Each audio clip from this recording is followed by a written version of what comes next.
approvals, optimizing resources, and removing the inefficiencies in the system, all focused towards increasing the pace of infrastructure development in the country, will definitely lead to enhanced connectivity and reduce time for travel and cost.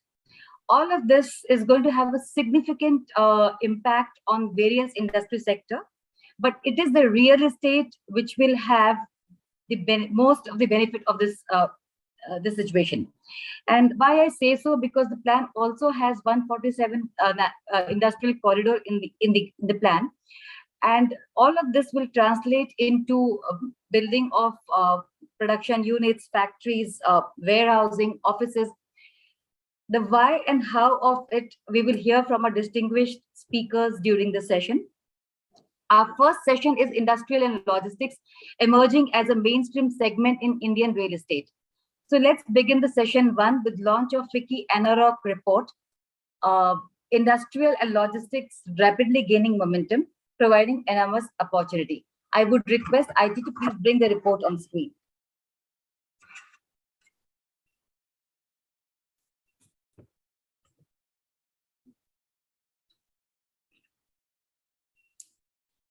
So FICCI places significant importance on knowledge and content creation in all the sectors we operate in.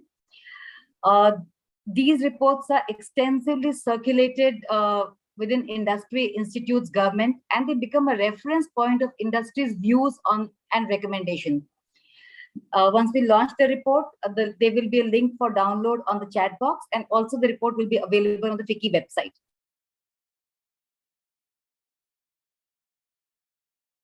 Yeah.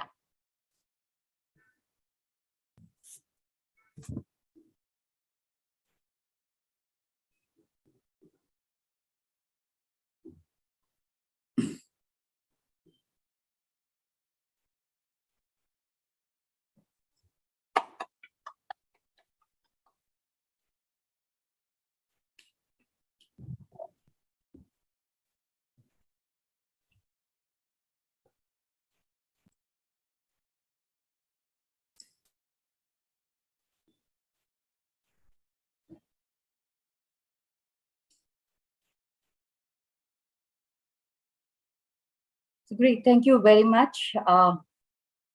I would now invite Mr. Anuj Puri, Chairman and Founder of NROC. He is also moderator of session one, to briefly share the highlights of this report before I introduce the panelists. Mr. Puri, to set the context and share the highlights of this report.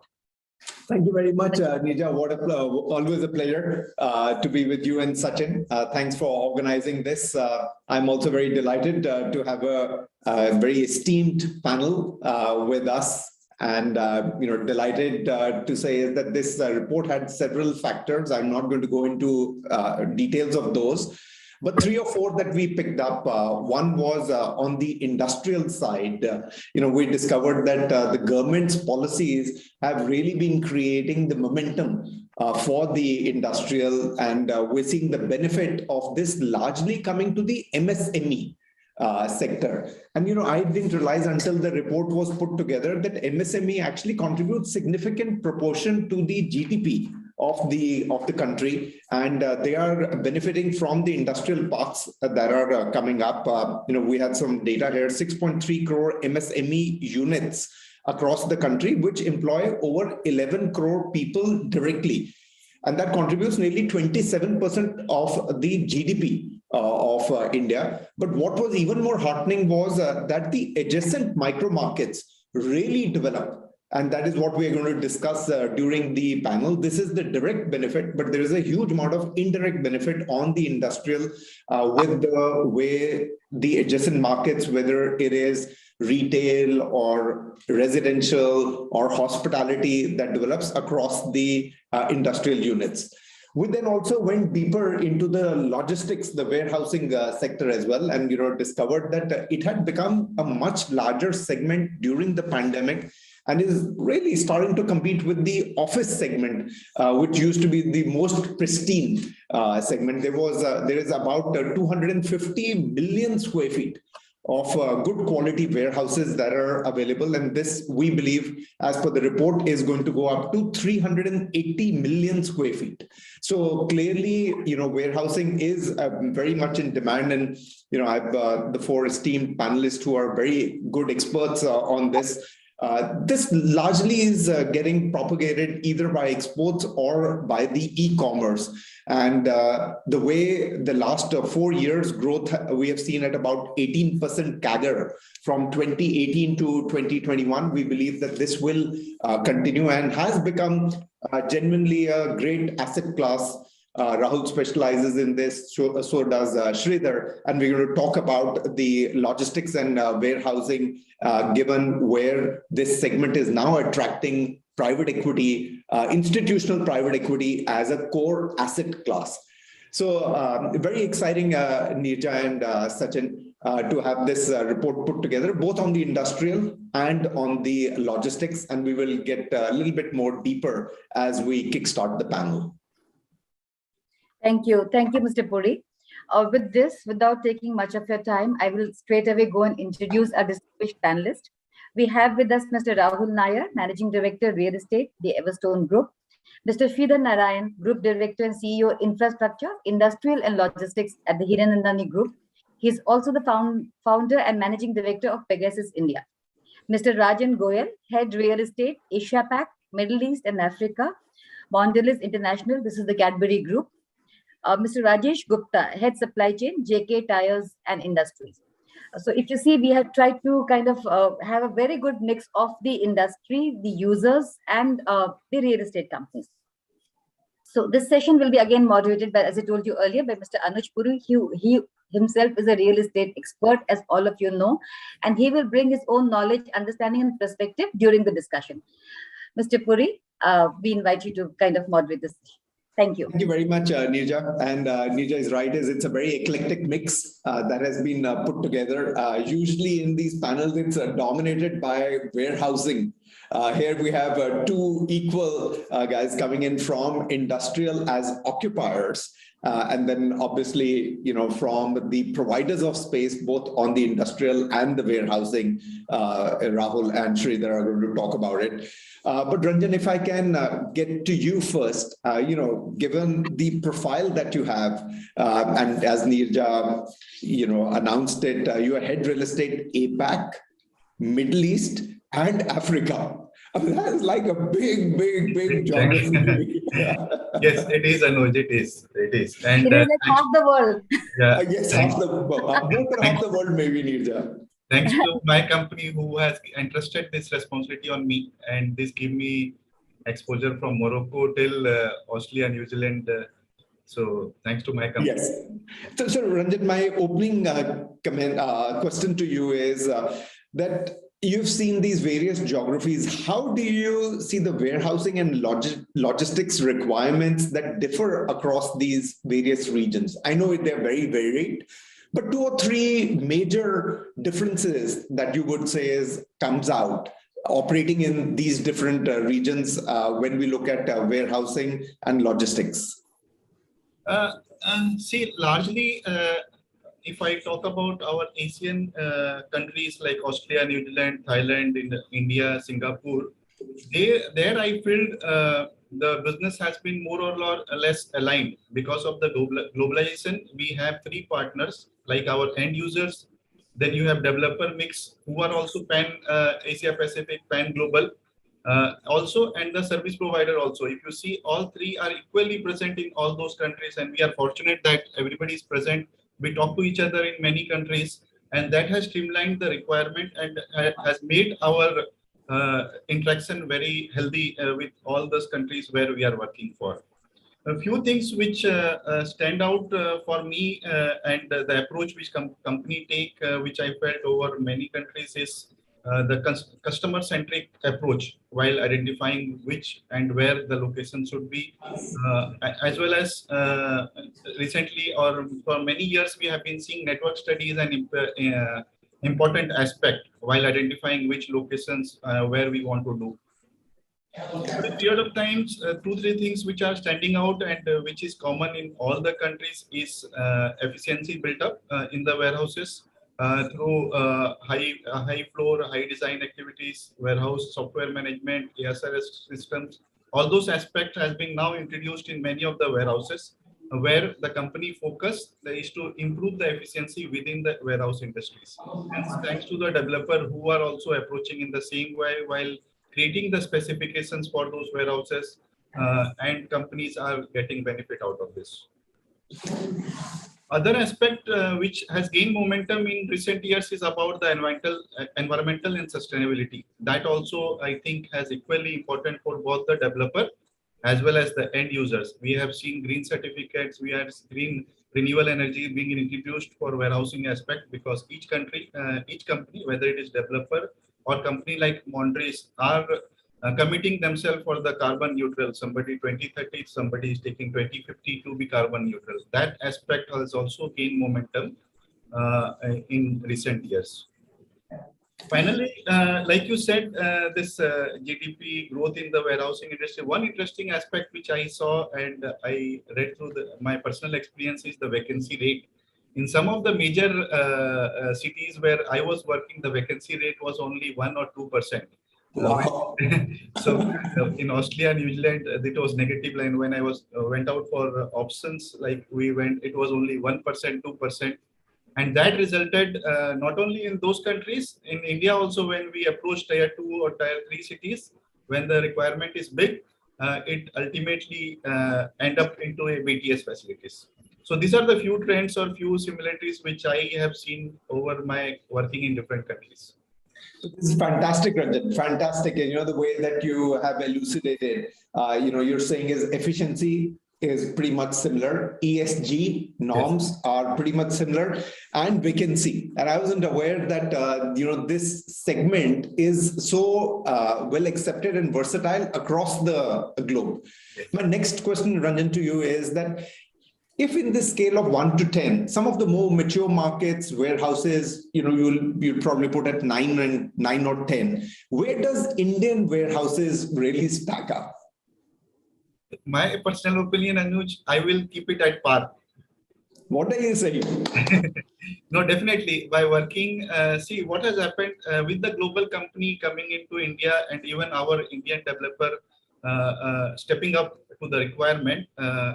This is my personal experience. I cannot talk from the expert views, but my personal experience, wherever I worked in New Zealand, Australia, or the specification was same. Like whatever we are getting in India are the same what we are getting there. The only thing which stood out was the support from the government or the availability of the land. That was the processes by the government. So those are the two aspects. Otherwise, all big names coming into India, whether it is ESR, Logos, Capital Land, or our own developer like Hiranandani or Indospace, I think over a period of time, they are approaching it in a global manner. And because the client segment is also all multinational companies, so the expectation from all angles remains same. And I think it is at par. I don't think we are less than any other countries. Big thumbs up, Ranjan. Big thumbs up. I didn't think that we were at par, but it is. What a delight. This is my personal view. I don't think I cannot. No. And you have got the maximum exposure, Ranjan.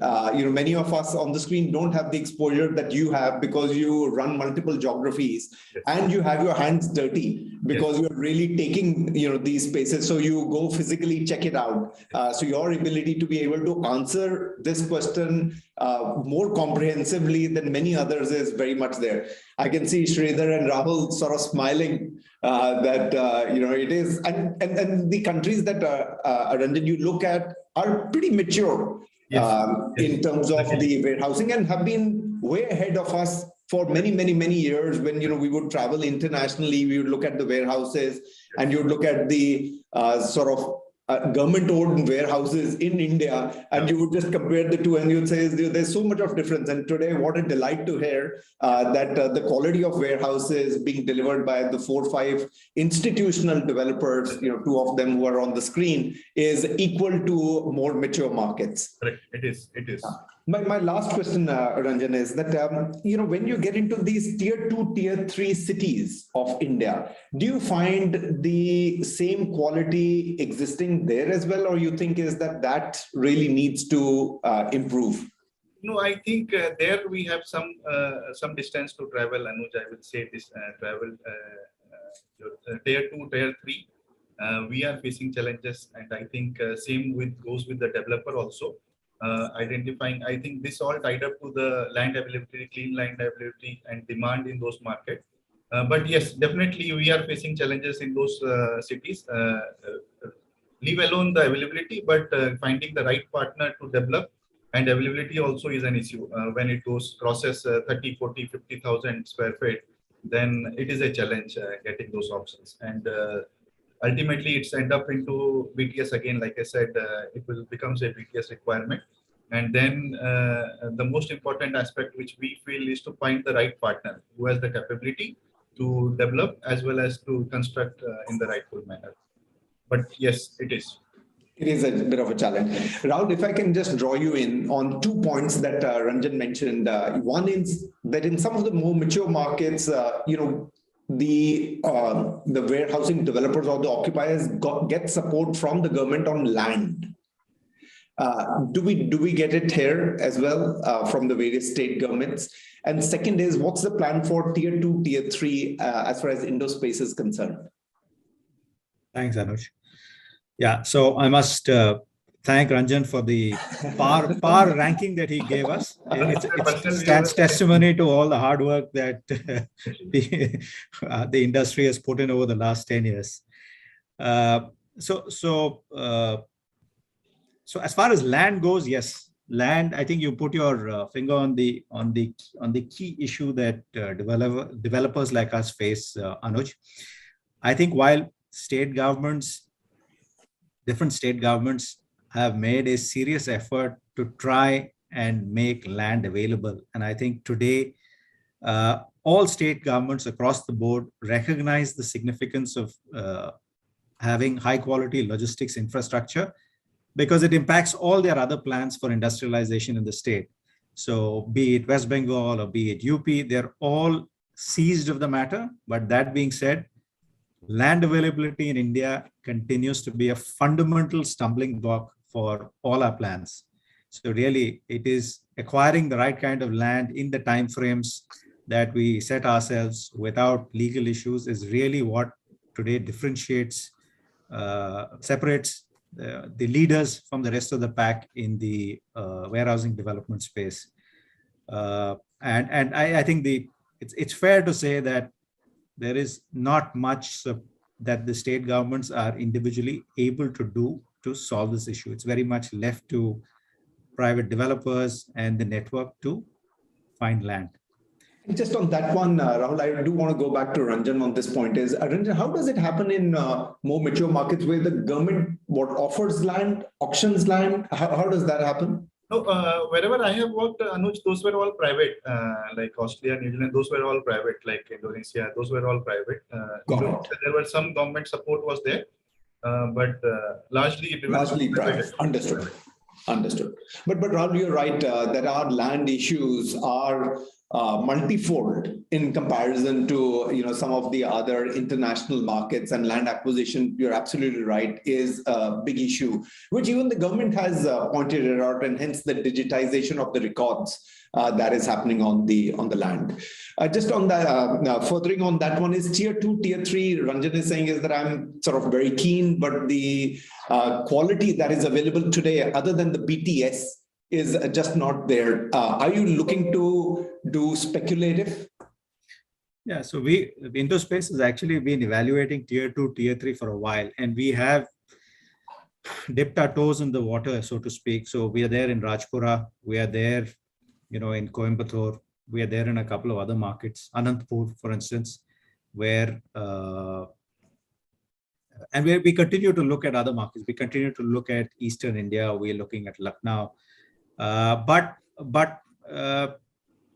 it is the same set of issues that one experiences in the main centers, with probably a little more acute in terms of concerns around quality of title, the nature of demand, whether, as you say, we should be taking a speculative call and taking our chances, or whether we should, hang back a little and wait.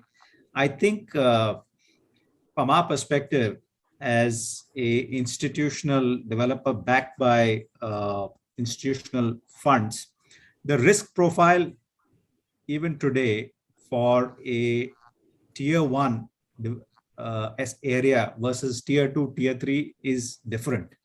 And I think we may need to, am I audible? Yeah. Yes. Okay. All right. We may need to look at going back to the basics and trying to see whether it makes sense for us to be actually trying to identify pools of capital that are willing to take a higher risk exposure for the possibility of better returns, and then coming up with a strategy for that is targeted at tier two, tier three. But I think it's fair to say that in the current situation, while there are tier two, tier three markets that look interesting, and we believe that in the next 4 to 5 years, some of these markets could be fairly lucrative for a warehousing developer. As on date, the focus continues to be very largely tier one.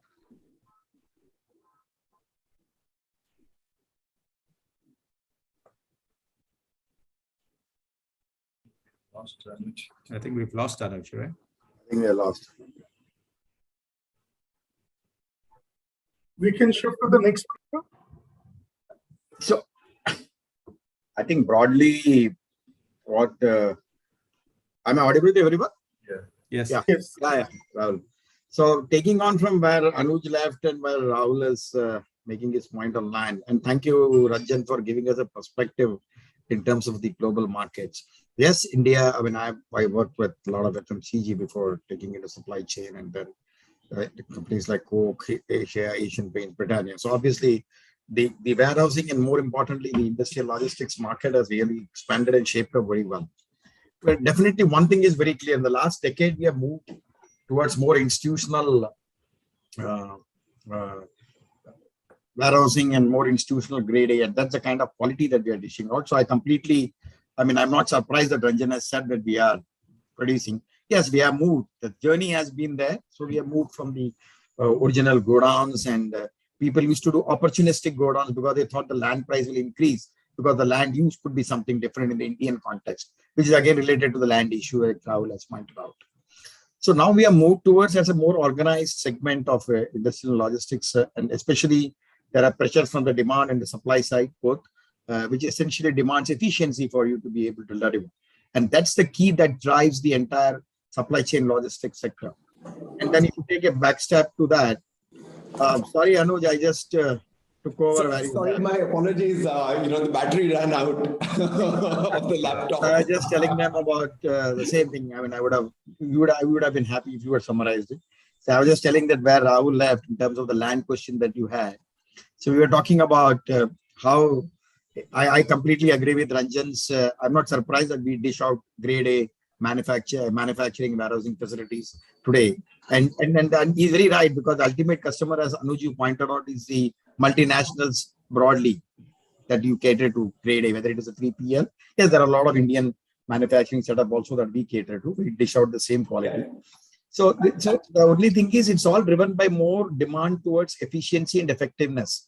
And given the fact that now we have moved out of 3 years of COVID-like situation, which is like push digital transformation, I think the tier 2, tier 3 markets have also popped up because there has been reverse migration. There has been a lot of normal good living lifestyles that people do enjoy in the cities. And that's given a consumerism, a high-end consumerism has led to the demand in these two markets.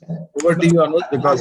Sorry, thank you very much, Sridhar, for standing in. Sridhar, Rahul, 2 points that I want to continue with you. Given the amount of capital that you have raised from the global investors is very, very impressive.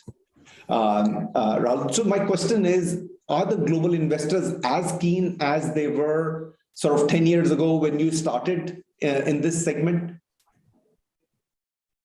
Yeah. So yeah, as you say, Indospace has an excellent record of raising capital, and as a pioneer in this space, they pretty much, I think, continue to be a go-to kind of counterparty for big institutional investors who want to look at India. I think the fundamental promise or the fundamental potential that the Indian market holds continues to be valid. This is going to be the fastest growing major economy in the world, if the economists are to be believed, for the foreseeable future. And given where we are in terms of the extent of corporatization of our logistics sector, that particular sector will continue to see demand which is significantly above GDP growth. So there is a runway to growth, which I think continues to be evident to all investors. There are so many secular factors that will continue to drive growth in terms of the shift to GST, the need for the spread of e-commerce in our country, the build-up. So all these things, these growth drivers continue to be valid. There will be bumps, there will be the odd year or 2 years, the COVID or whatever that happens, where you may not see the long-term trend on growth for a variety of localized reasons. But fundamentally, I believe that there is a set of institutional investors, the really big guys who are there for the long term and who have bought into this India story and have had no cause to really revise that view. Nice. And Rahul, the last one that I had was that the margin seems to be shrinking on your business in favor of Ranjan and Rajesh. I think these are some of the realities of demand supply shifting, right? With so many the market looks so attractive. There are so many new entrants. These sort of things are bound to happen. So, I think we as a house are reasonably confident that these things will correct and prices will find their level. Rentals will have to go up in time, depending on cost push factors and whatever else is happening. Yeah. And it is true, Rahul, the input cost has genuinely gone up on the construction. So, some of it will need to get passed on to the occupiers. Great. Rajesh, I'm going to come to you. You are sort of India's largest tire manufacturer. You do a lot of exports as well. A couple of questions, Rajesh. One was really from the government's point of view, they do want to bring the inefficiency on logistics, distribution, warehousing down. So, the inefficiency that they have from sort of going from the manufacturer to the warehouse to the customer, they do want to bring it down. What will be some steps that you think the government can take to be able to bring down inefficiencies?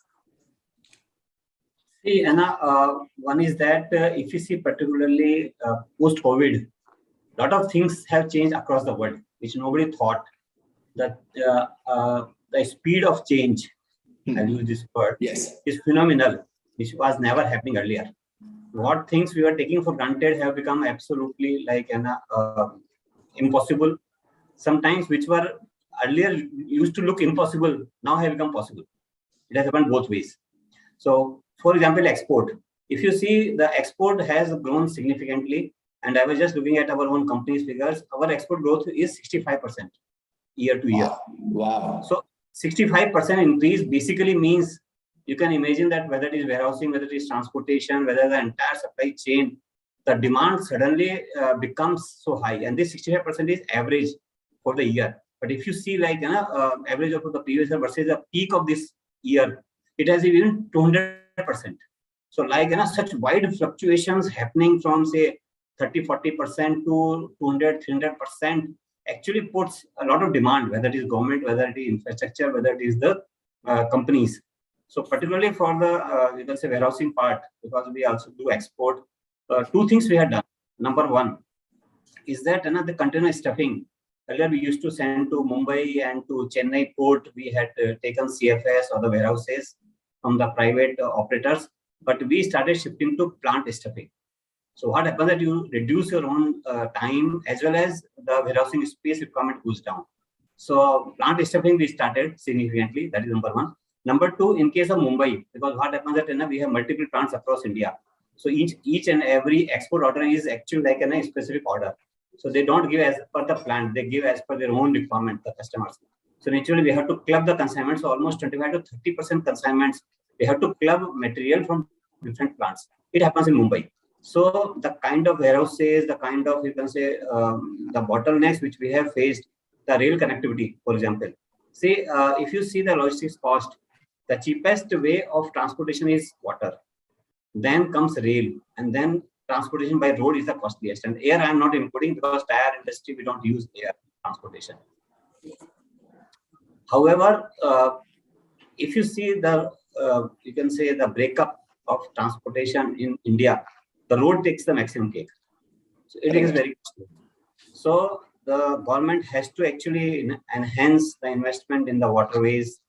Domestic, we have started almost 4 to 5% of our movement. I hope I am audible. Yes, absolutely, Rajesh. Yeah. So in domestic, we started using waterways, particularly ship from south to north, south means Chennai to Kolkata. That we have started shipping lines and domestic movement.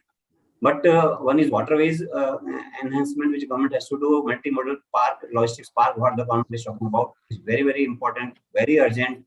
Like we have a plant near Haridwar, and when we have to send material to under export, the container has to come from Dadri on road. Then we use train, so it goes by train to Mundra, and then from there it goes by ship. So it is truly in a multimodal, but the transit time is higher because the frequency of the train is once a week, and then you have to have that kind of load. So all those issues, we face a lot of challenges. But now what I am finding that the government agencies, when we interact with them, are very, very positive. They're very open, and they are really working. And they, in fact, they asked our suggestions, what we should do about the rail, these rack movements. Yesterday, one person came and met that he has hired railway racks for next 5 years. So he has already done a contract for next 5 to 10 years. And he said that I can assure you there is no rate change. Irrespective of diesel and all things, our rates are fixed for next 3 years. So next 3 years, you are assured of your rate, which will not increase. And rail definitely cheaper than the road transport. And you know the road transport, so much of dependency and then ad hocism. The rates absolutely demand supply situation. Sometimes it goes down, sometimes it goes up. But in rail, the certainty is there. So this is one area where I feel that whether it is rail, road, you can say network, multimodal parks, then rail connectivity. Government is definitely making on freight corridor, dedicated freight corridor, but it has to get expedited. I look that the growth is going to be phenomenal. No, but very interesting. Thanks for explaining, Rajesh. I wasn't aware of it, that water was the cheapest, followed by rail, followed by road, and then obviously air. And so it is true is that the waterways which the government has planned, that they need to bring it in to bring down the logistics cost, followed, as you rightly said, is by rail, where predictability and ad hocism is a lot more less, and predictability is a lot more high in that.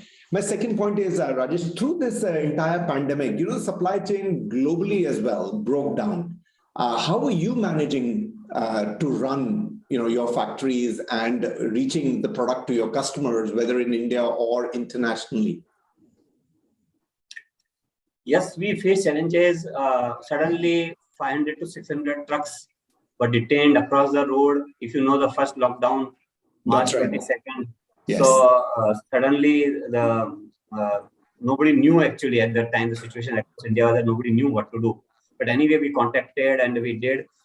We see major challenge which we faced. Domestic, we did not face much challenge because we operated our depots and warehouses in the night or early morning, as per the you can say local administration timings given for opening the warehouses, and particularly for ambulances. What happened that earlier in the initial all warehouses, everything was totally closed, plants, everything. But we also supply tires to a lot of hospitals and ambulances, government. So they gave the permission to us that you can open your own warehouse. They themselves will come and collect the tires. So we did that. Lot of investment in automation we did. Lot of interaction with transportation we did. But the challenge which we faced was basically on export. The container availability became very, very tough. So we had to take up the matter with the shipping lines across the world, with their you can say headquarters, with their CEOs. Even though our contribution that much is not there, but still we tried to we contacted them, we requested them that these tires being very, very urgent, because the whole world actually, if tire is not there, they cannot move. So be it essential foods or be it medicine, be it anything, actually, it is absolutely essential. So we also talked to them. Our top management also got into, you can say, this thing, and we sought their help across, whether it is Sweden, whether it is Korea or US, everywhere. And we are supplying tires to about 105 countries. So you can imagine the challenges which we face, because sometimes Europe, there will be challenge, there is lockdown in Europe, sometimes Sri Lanka. See, another problem which India as a country, I am talking about logistics, particularly for export, that big ships and they don't come to any Indian port. We have to send that, Rajesh? Why don't big ships come? I don't know the reason, but maybe that the depth at our ports, they are not so, you can say, big enough. Most of the ships they come to Colombo or Sri Lanka, and we send all our goods by, you can say, smaller or the feeder ships to Colombo. Then the you can say transshipment happens at Colombo or Singapore or Dubai. So actually, what is happening that as a country, such a big country, we talk about that we are 5th or 6th in economy in the world, and all our consignments are going through Dubai, Singapore, or through Colombo. So what happens that we are losing so much. So maybe that this is one area where Yes, government, maybe someone can really invest a lot of money on the ports infrastructure. my last question, Rajesh, is that the national logistic policy has been brought out by the government. How do you think that this is going to benefit the industry? It is going to definitely benefit. See what happens that as in today's discussion, we are just talking that the industry does not pay, and the cost of input is going up, whether it is warehousing, whether it is anything. Right. See what happens that ultimately who pays the money? It is the consumer. In fact, let me not use the word customer. Let me use the word consumer. Yes, okay. Very nice. The consumer only makes the payment ultimately, and when he makes the payment, he has a lot of choices. He can look at imported tires. I'm talking about the tires. Okay, so he may look at imported tires. He may look at Indian various this thing. He also now, because of online, you can see information availability. Anybody who goes to a shop always checks online what is the price. He very shops what is the rate, and then he purchases it. So there is very, very limited choice which is given by the consumer to the company. So we cannot increase the rate so much. So what happens that this national logistics policy will definitely look at India as an integrated market. See, like this logistics department which government has opened, there used to be, I think, if I remember correctly, 16 or 17 different departments handling this area, logistics and transportation, this total. Civil ministry, then home ministry, and then shipping industry and shipping ministry, and so many things, various departments. But now there is an integrated approach. So what happens that whatever bottlenecks we have as a country in infrastructure or in the logistics, they are going to get reduced over a period of time. GST was one. Then this FASTag on the you can say toll tax, we don't have to pay. So all these were bottlenecks, which increases the transit time, which increases the cost, and ultimately consumer doesn't pay. All your inefficiencies you manage. Consumer is not interested. And if we can increase the efficiency, reduce the cost, at least either the profitability of the companies goes up or the final price to the consumer. You don't need to increase that much as your input cost increases.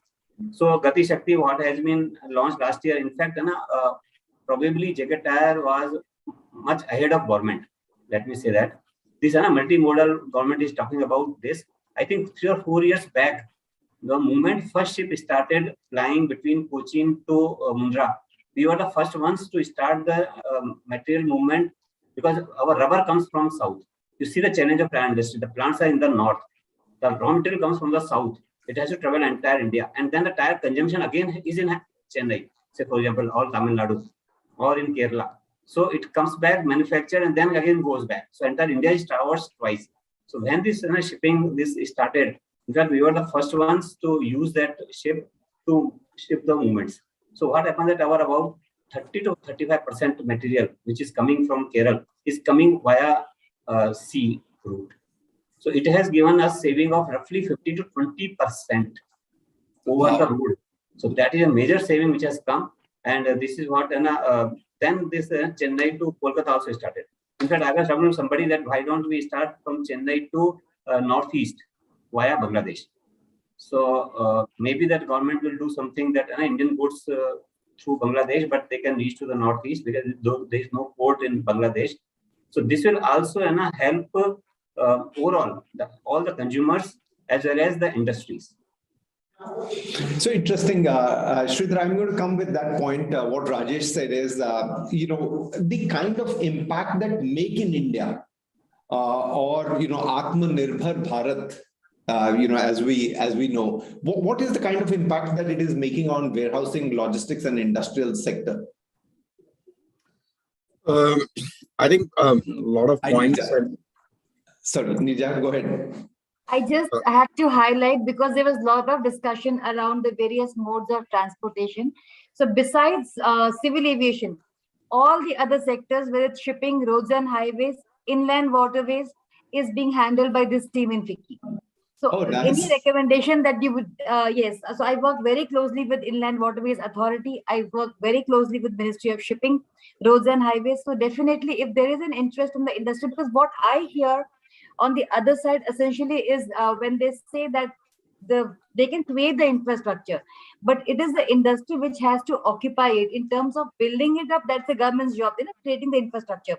And they definitely are looking at India, Bangladesh through the protocol to create inland waterways facilities there. In fact, last month we had a great program in Dibrugarh in Assam, which was about the bilateral with Bhutan, Nepal, Bangladesh, and Myanmar. So the government is looking at it very closely. Most likely by end of this month or the early next month, we are having a second convention on inland waterways with trade between India, Bangladesh, and India, Myanmar. We're looking at doing a program with USAID and the Inland Water Authority. So any inputs that you have, please share with us, because this will help us in putting this forward to the right people. Yeah, thank you so much. Nirja. Yeah, thank you. Thank you, Nirja. So continuing what Nija's comments and earlier what Rajesh said, government has been very enthusiastic and has acted as a catalyst. And I just wanted your reflection, Sridhar, on the business that you handle with Make in India or Atmanirbhar Bharat having that impact on the warehousing and logistics. Well, I think before I start off, I think the point made on the northeastern market, since we also are dealing with Bangladesh and we've looked at India economic zone for doing a warehousing and logistics with them. So I think that's a very critical piece that I think the government is also trying. They have a multilateral agreement, and I think we have opened up a line of credit for them. Agree with Nirja, there is a lot of action on that, but yeah, we have to see still the fraction of it. And as Ranjan also said, Rajesh also said that there is a way of going from Chennai. We are looking at in the context of LNG at that point in time. So, but more importantly, that market has to be, and that logistics segment or the pathway has to be created so that it makes it more effective. And I hope the government does that. But I think the government with the decentralized warehousing manufacturing model, the in-city warehousing, all of this, the national industry policy, which has come in place, is trying to address some of them. And going from taking it from the Atmanirbhar Bharat that you mentioned, I think there are a slew of policies, right from the earliest one of the GST, and then the e-bill implementation, e-way bill implementation, the Gati Shakti that Rajesh did mention recently, and the clusters of industrial corridors that has been identified and opened up, for example, like closer to Bombay, towards from Bombay to Delhi side, and all of that. So those are all the measures the government is taking. What I feel is, in a policy framework, it has shown a lot of promise. It's all about how we really go about implementing this and making it happen.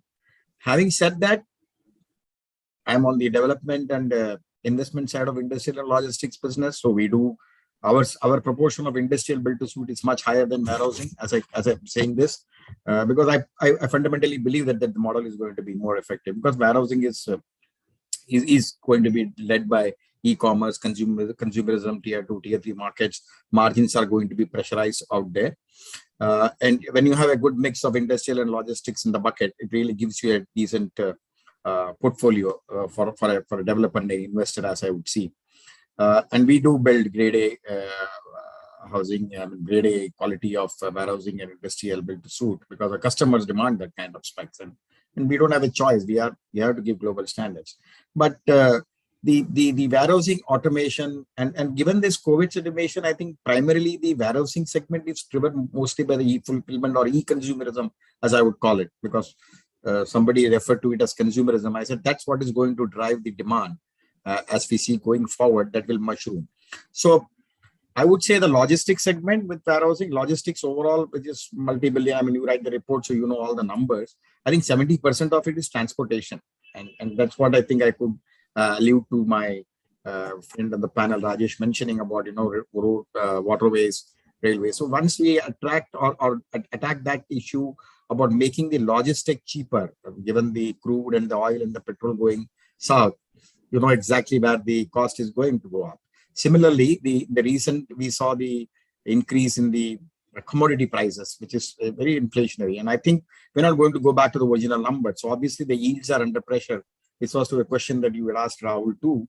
And we are struggling with those yields. But yes, it's not a long-term phenomenon. We believe that those things will correct. And in that aspect, I think the government's ability to push these measures to the national industrial policy, the e-way bill implementation, the Gati Shakti, the clusters for manufacturing. I very clearly see a lot of manufacturing coming into India. And while may not China won, all of those slogans are fine, but I generally see that on a national basis, there are a lot of, for example, we have our own example of Chennai, where we have identified and we created a world-class facility where 100% of the manufacturing done there is exported for a wind turbine company. Then we have got few more. So we have really filled up 125 acres of totally manufacturing industrial built. And out of that, I would be not wrong if I say that 60% of them are getting made and 100% of the outputs are exported. World-class product, world-class facility, world-class products. And so very interesting.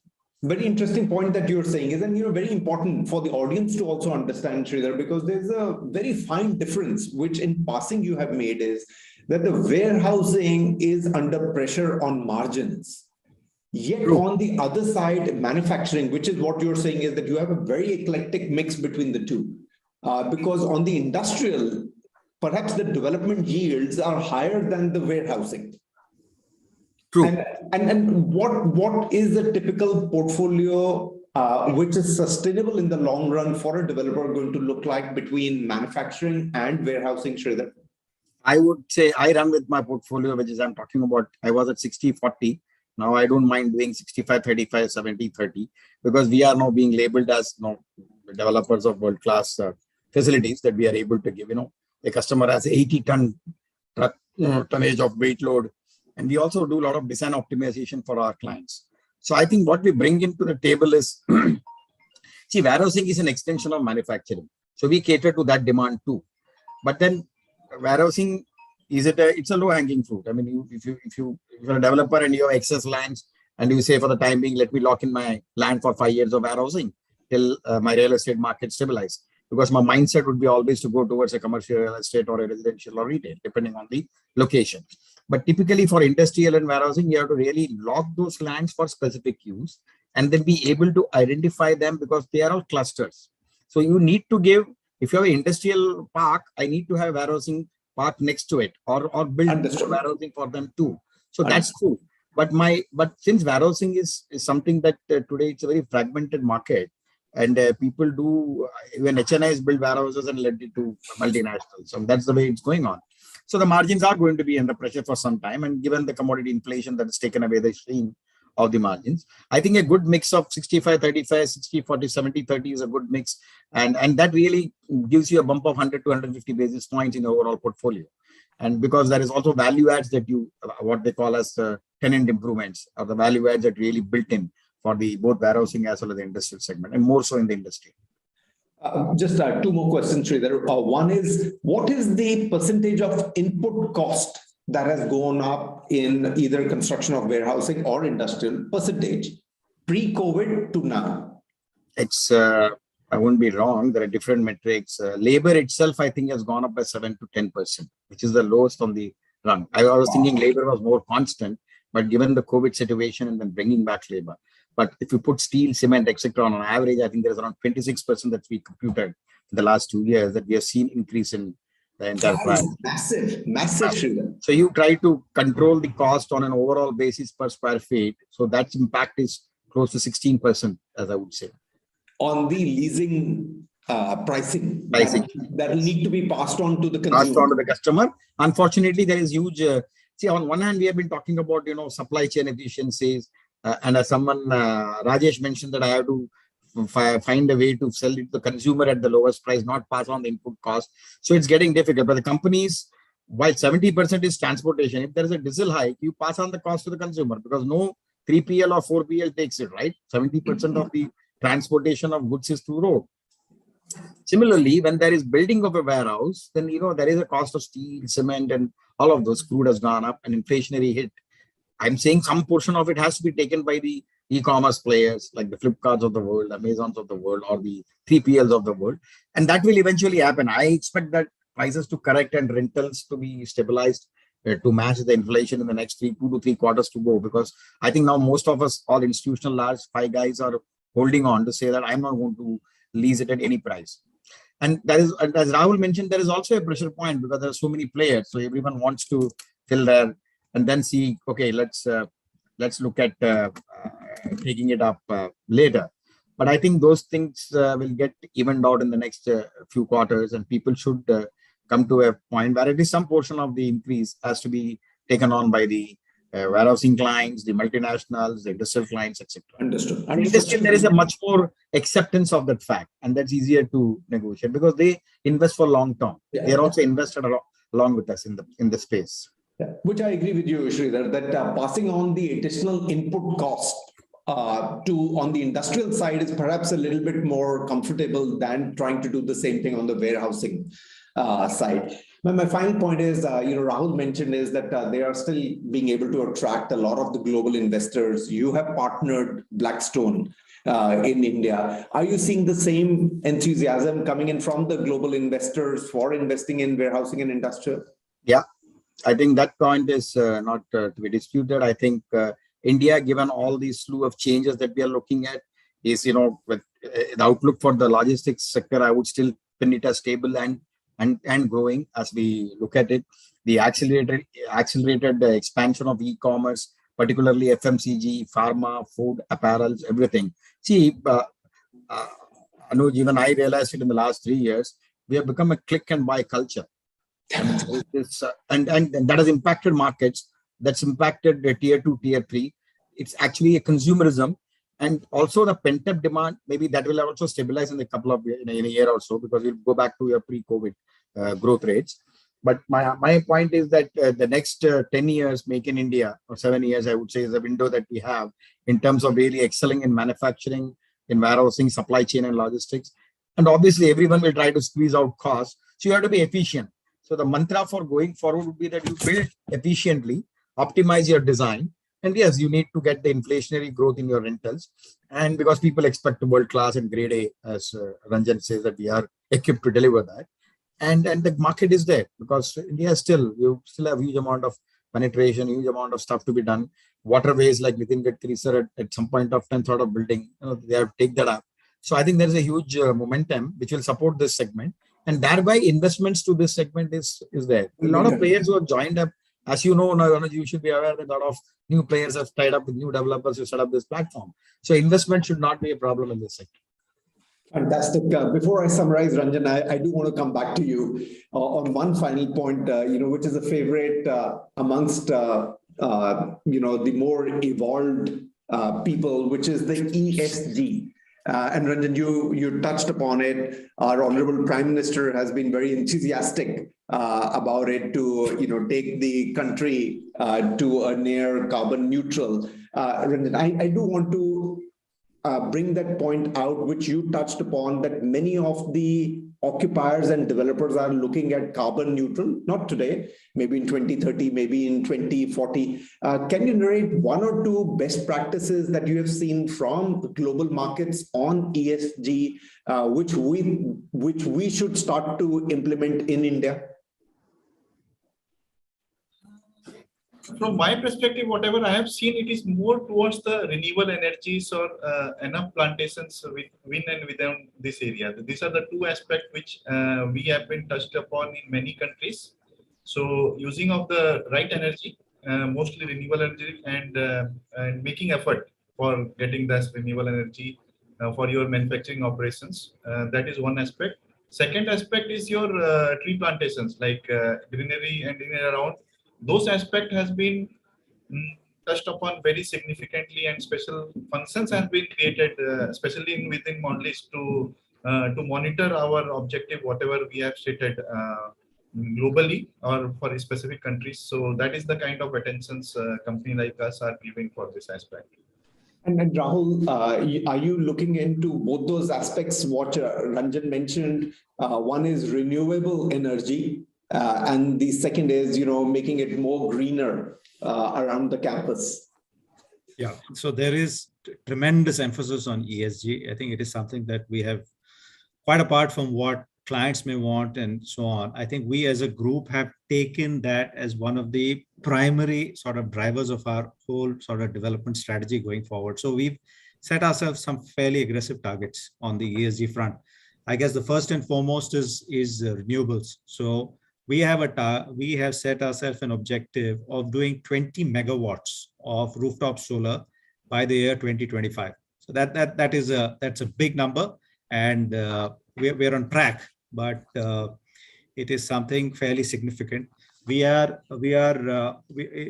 in terms of energy efficiency on construction, we are looking at LEED certification for I think today we have about 6 million square foot that's under it. We will extend that. We are investing heavily in things like power efficient lighting. So we'll be 100% LED, for instance, across our portfolio by 2025. We are looking to cut greenhouse gas emissions in construction by up to 3-4%. So we've got a very structured, object-driven ESG plan with some very clear timelines in place. And we are going to proceed with that, even though it's going to cost us money. And it's not, these are not things that we'll necessarily be able to transfer to all our clients. As you say, it takes a certain evolved kind of clientele to actually be willing to pay for it. It will happen in time, but as of now, this is a cost that we are willing to assume and our investors are willing to assume in the interests of these ESG targets we set ourselves. Brilliant. Very, very positive. And last point, Anuj, I think I missed previously, which I could not cover, was one aspect which we have not touched upon in India is diversity and inclusion. That aspect also has taken some shape in our discussion with developer in developed market. And that also becomes one of the criteria when we talk to developer or we are working with any of the partners there. That aspect is one which I think will require some attention going forward. We're really moving to a very mature environment, as Sridhar mentioned, is that the India outlook and for this sector, the outlook remains very positive, and which is really encouraging. Ranjan, you started by saying is that our global standards of what we're delivering in India on industrial and warehousing is meeting up with that, which is, the best statement that I have heard in a long time. Very, very encouraging. And both for Sridhar and Rahul, it's a retribution of putting in those 10 years of hard work to be able to today get a beautiful statements from a very large occupier who has a large geography to say is that we are up there with more mature markets who may have been ahead of us, but we're coming from behind and we've caught up and perhaps are going to overtake. A lot of the contribution coming in from the government enthusiasm, whether it's the national logistics policy or the Gati Shakti. Global investors continue to remain very excited. Both Sridhar and Rahul mentioned that this sector continues to attract global investors. There is necessarily an increase in the input cost. Some part of it will need to be absorbed by the occupiers. Sridhar mentioned that a little bit easier for industrial, maybe a little bit tougher on the warehousing. And then Rajesh explained how the logistic cost, which again Sridhar, you mentioned that that's about 70% of the overall cost, will need to be looked into by bringing in inland waterways, by bringing in rail rather than preferring on the road. And Nirja, you mentioned is that for inland waterways, this team is spearheading that committee on behalf of FICCI and representing to the government. And any new ideas, any thoughts should be forwarded to this team who's on the screen. And finally, Ranjan, on the ESG, very, very excited to see is that the developers are coming up to speed with renewable and making sure that they are providing clean energy to the industrial or the warehousing parks that they are developing. I think D&I is a further step, diversity and inclusion that we will need to bring for this asset class. With this, Nija, I'm going to hand it over back to either you or Sachin. Thank you very much. I invite Shaili to close the session. Shaili? Thank you, ma'am. Thank you, Mr. Puri, for moderating the session so well. Thank you, speakers, for sharing your views. This has been an enriching experience. The ideas and deliberations arising out of this conference would go a long way in addressing the challenges and reflecting a way forward. As Ms. Nirja Singh has suggested, we look forward to receiving some recommendations from the industry. With these words, once again, I thank you all our speakers, delegates, and sponsors. We will continue with the next panel discussion on shifting trends in Indian office market shortly. Thank you very much. Thank you Thank very you. much. Thank you. Thank you. Thanks a lot. And by the way, Bye. just one last announcement. We have 600 plus people in the audience listening to all of you. Thanks. We have a very popular panel. Of course.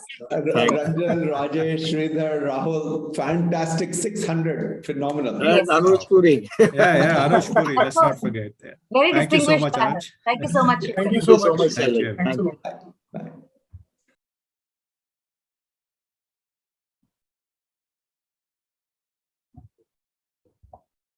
Sachin, the same login? I don't have to change, right?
interesting session on industrial and logistics just before this one. And now we'll hear from experts more on the office market. The office space in India has seen several challenges during the pandemic, which has led to a changing occupier expectation and behavior. The more demand for flexible leases, negotiation on the renewals, introduction of new generation office spaces is all bringing about a shift in the market dynamics. This session, we will hear from experts on the key trends in the office market space and the way forward. Before I introduce the panelists, I take pleasure in announcing that FICCI, along with Vestian, has built a knowledge paper, Shifting Trends in Indian Office Markets, Understanding the New Cogs. I request the IT to please bring the report on the screen.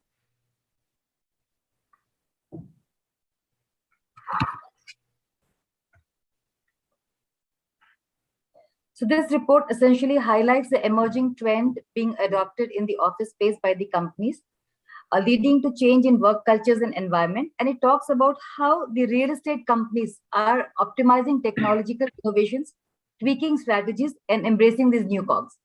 The link to the report will be put on the chat box. You can download from there. It will also be available on the FICCI website. So thank you very much. We immediately move on to the panel discussion. I have a very distinguished panel with me to discuss on this topic. I take privilege in introducing Mr. Sanjay Dutt, Joint Chairman, FICCI Real Estate Committee and Managing Director and CEO of Tata Realty and Infrastructure. Mr. Rohira is joining us shortly. I don't see him yet. He is the CEO of Mindspace Business Parks REITs. Mr. Gauri Shankar Nagabhushanam, CEO India Business Parks Capital and Investments. Mr. Sudhir Palera, Country Manager, India. I'm sorry, his name is not there. The session will be moderated by Mr. Srinivas Rao, CEO of Vestian.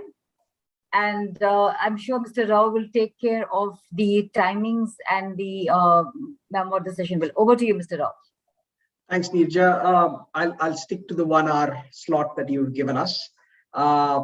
So quickly, just before I start off with my questions, I just thought I'll put some the global perspective along with India. Globally, if you look at, if you just take the US market, US is about 5.5 billion square feet in market size. They currently have about 17% of vacancy.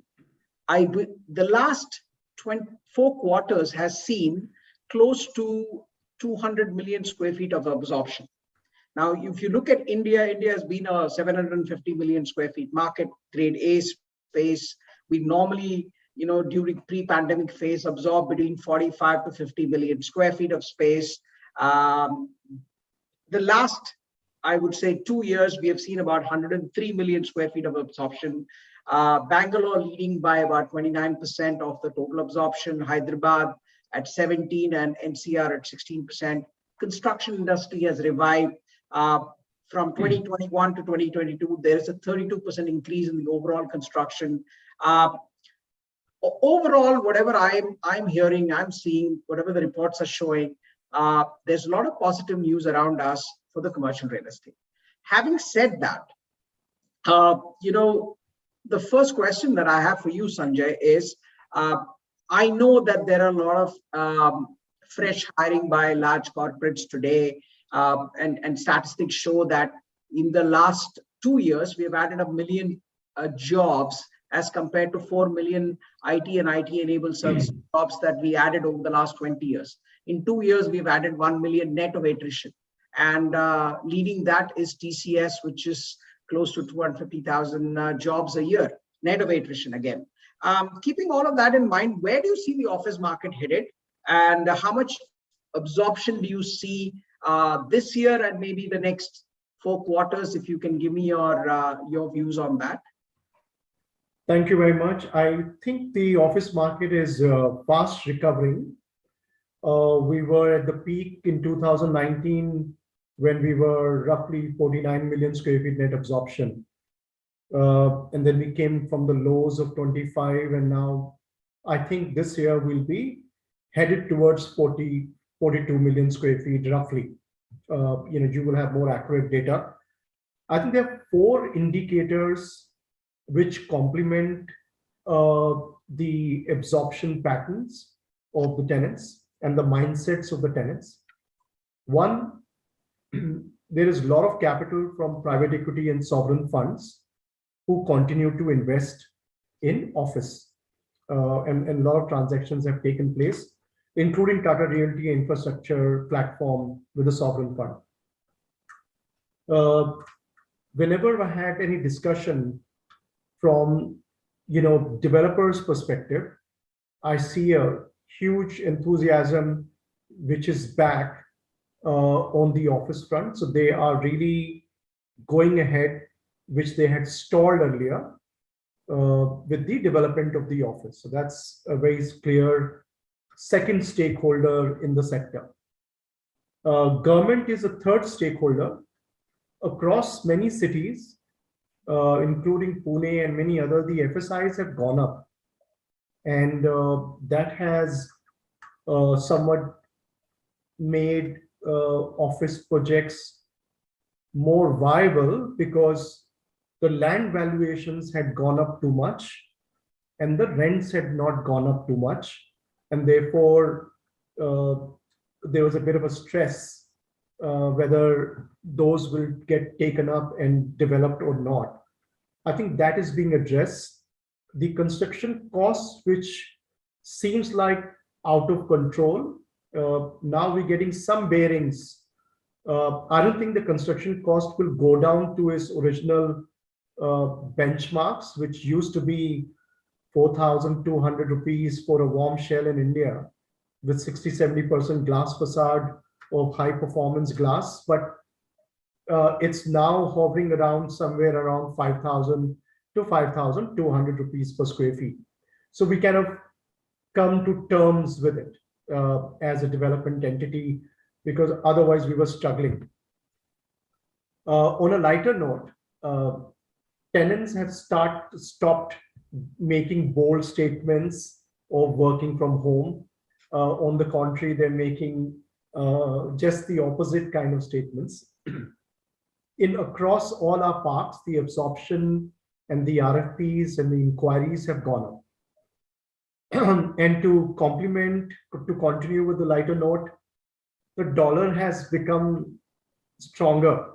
So which means all of us will benefit. I'm sure Gauri will agree with me. If we increase the rent, because we'll still be able to call dollar per square feet market.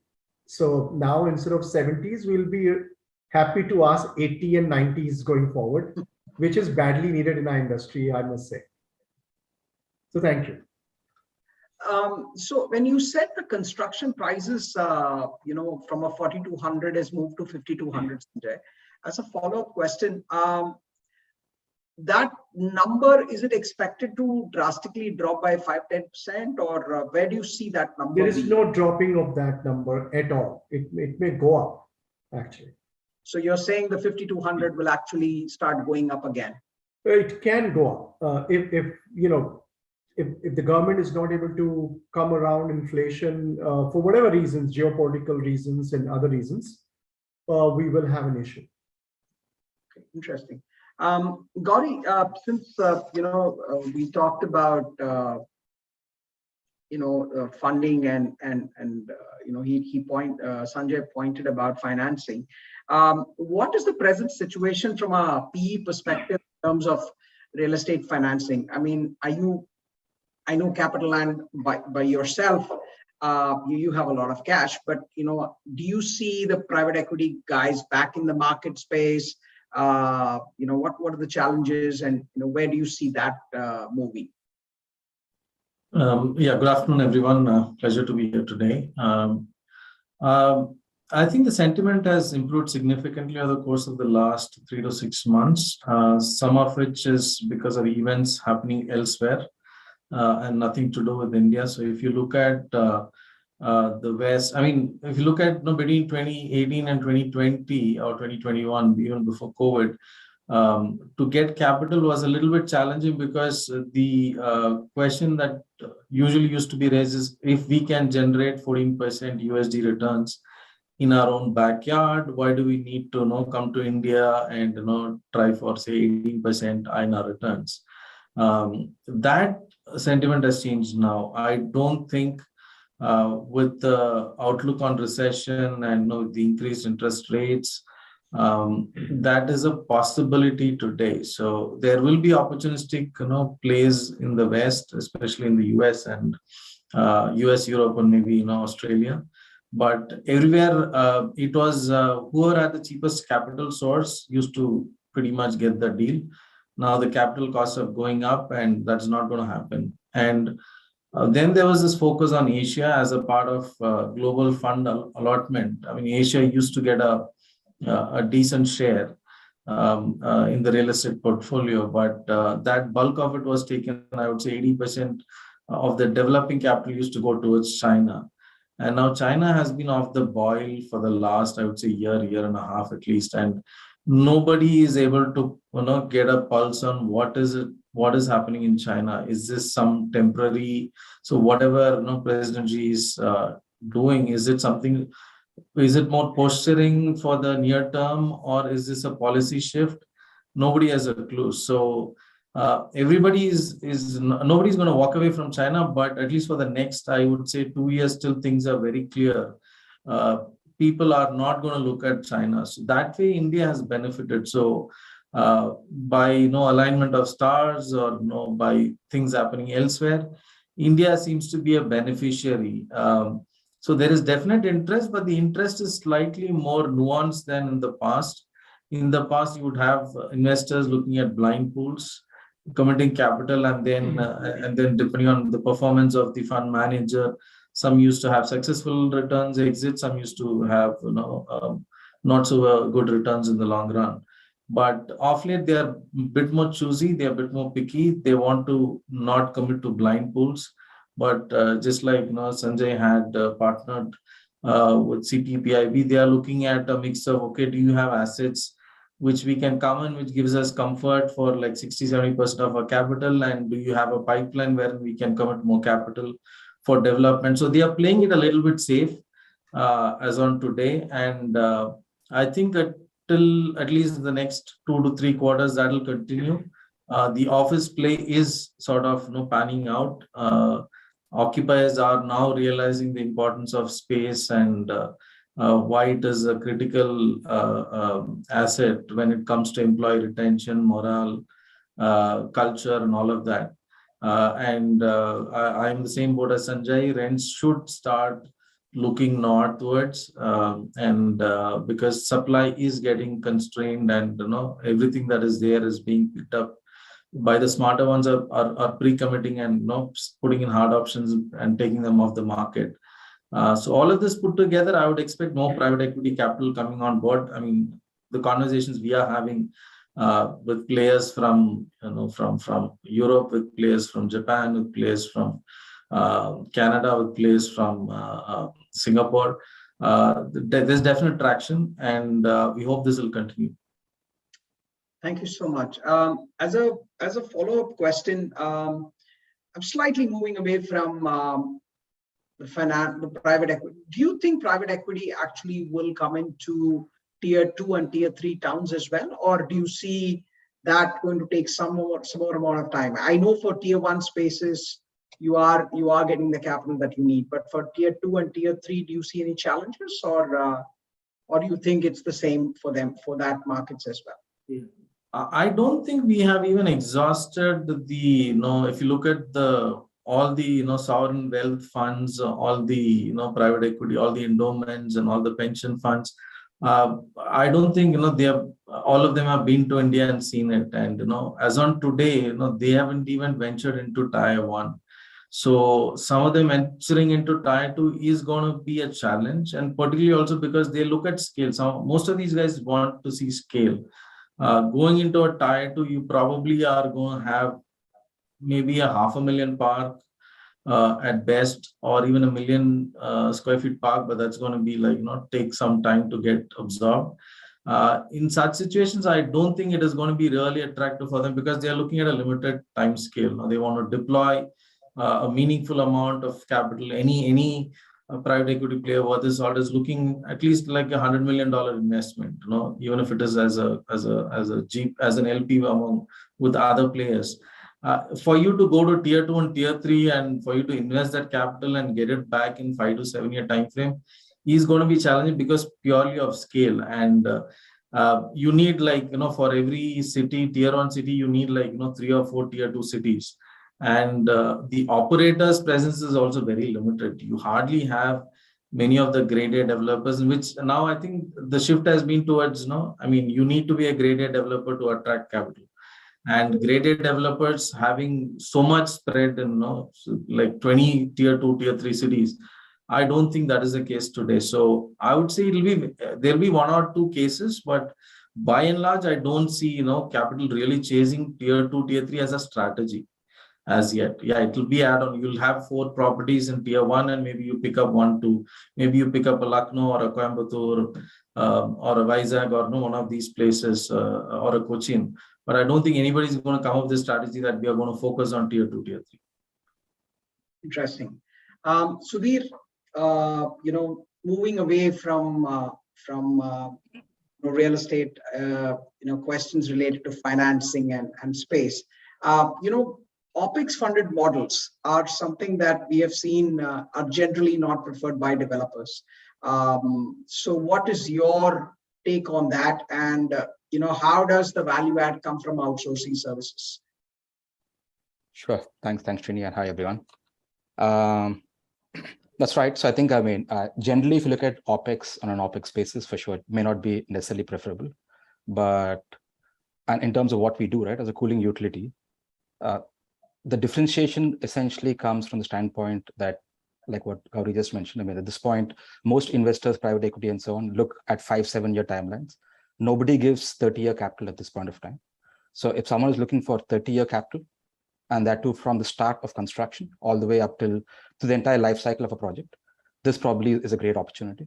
And generally for cooling utilities and this kind of model that exists in other parts of the world, if you have someone coming in during construction, taking construction risk, designing, helping and supporting, provide an essential service, of course, with the reliability and the cost considerations in mind, and offering utility type return expectations versus the high teens, and so on. I think there could be an opportunity there where, especially for greenfield projects, beyond the benefits around what the service provider itself can bring in, just purely from a financing standpoint, I think, the value add is essentially there. First is the longer tenors, as well as during the higher risk periods in a project life cycle, coming in with much cheaper access to money, and then staying along without any exit requirements and so on and so forth. Right. So that's where I think the big benefit would come in stream, essentially. Interesting. Gauri, I had a follow-up question to you. Capital Land as an organization, you probably are one of the top players in the country today. And we are hearing a lot of buzz about co-working spaces, how these co-working players are coming in a big way and taking up space. What's your take on that? Is this for real? Is this here to stay for the next foreseeable future, or is it something? And what's your take on that? I would actually differentiate slightly between co-working and what we call as managed office space. These are 2 different sub-asset classes within that space. And this is purely my personal take, is that co-working is becoming more like an amenity. People want spaces, wherein they can come set up preliminary teams before they expand out. So definitely having a 5%, 10% exposure in a particular park or a particular building to co-working space may not be profitable. Definitely, I don't see, we do have our own co-working platforms called Bridge Plus. Even at a 100% occupancy, you may not get your high teen returns. At best, it is single digit returns, even as of today, that you can generate in co-working space. But it's a fantastic amenity to have because it attracts a lot more tenants who come set up shop and then they expand into your park. So just like you have a gym, you need to have a co-working. Just like you have a creche, you need to have a co-working space. That is on co-working. On its standalone basis, would you make money? I personally don't think so. It really is. It's a high operations driven business. You're basically taking something on a long-term liability and you're doing short-term leases. And we have known, I mean, if you turn the page of history, always wherever there is a long-term and a short-term mismatch, it always ends up in somebody losing a ton of money. In terms of managed office, I think that is an important play. Because what tenants want these days is hassle-free work environment. They don't want to be dealing with a lot of the operations of the asset. So tenants, even the big boys like Microsoft, are happy to sign up managed office spaces, wherein they cut a check and everything else is taken care of. A lot of venture capital is therefore chasing that part of the world as well. But what we have seen, and this is from my own experience, is that I mean, any developer can give the same service. Any developer can give a managed office space to a tenant if he asks for it. You basically need to put in the fit outs. You need to get in service providers from outside on contract, and you just add it to your leasing cost and you give it to the tenant. The funny thing is, if a tenant is looking at space with me and I'm going to add on these costs and give it to him, it is not attractive. But if a third-party service provider comes to me, leases a space from me, does the same fit out, uses the same agencies which are used to provide janitorial and office services, he is able to give a 20% discount to the tenant. So we are scratching our head as to what is it that we are missing. So if I, as the landlord, cannot, let's say hypothetically, price it below 150 rupees per square feet for the fitted out space as a managed office player. But if a venture capital driven entity is able to take the same space from me and give it to the tenant I am chasing for 130 rupees or 120 rupees, is it we are doing something wrong, or is it somebody subsidizing this? Is still to be figured out. So as a asset class, I think managed office will be a key proportion of any developer's portfolio. But between the managed office players, not the top 2 or 3 that are there in India versus the developers, who is going to survive? We need to keep our fingers crossed. Good point. Actually, seems like a bubble about to burst, because if you are saying at 150 rupees, you still don't make money. You just about break even, and somebody else is doing it at 130. Either is it the private equity money that's getting burnt out, or are people burning cash? I mean, that's something that it's always been intriguing to find out or to figure out why the managed office service provider is able to give it a clear 20% cheaper than the developers. So interesting point, and I guess time will tell. Maybe the next 24 to 36 months will tell us where the world will lead to with respect to, we've seen that co-working thing happening before. If you remember, we saw some crazy valuations of a company which went to 49 billion and then overnight went bust.